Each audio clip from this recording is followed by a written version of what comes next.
Ka patur ndonjë interpretim që të ka befasuar më shumë se të tjerët? Qasja më madhe e lexuesve janë vajza, gratë vajza.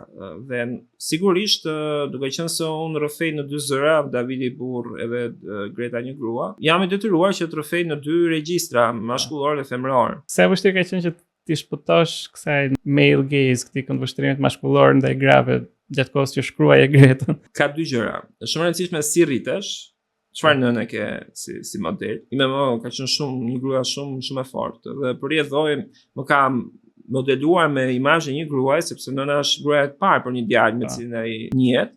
Edhe ka krijuar këtë imazh një gruaje shumë të fortë. Aq sa feminine, aq edhe mashkullore në vendimet e saj. Pra, tepër e vendosur, tepër stoike, tepër ambicioze, tepër e fortë. Edhe përjetoj duke pasur këtë model në kokë të gruas, kjo le të themi bromos mendjen tënde dhe arketipin që ke në kokë për një grua. Dhe Greta i ka këto ndjesi, edhe duke qenë se unë jam edhe ime më gjithashtu ishte një piktore, një artiste, një grua që i pëlqente e bukura. Edhe Greta i ka këto ndjesi. Edhe gjatë jetës më thënë më ka rastisur që të merrem me këtë lloj le të themi gruaje, nëse mund ta themi kështu. Edhe është pasqyruar aty.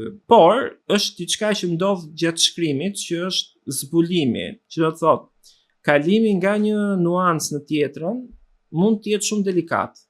Në momentin që themi gjen çelësin për të hyrë te kjo lloj psikologjie, është mjaft e lehtë më pas për të bërë.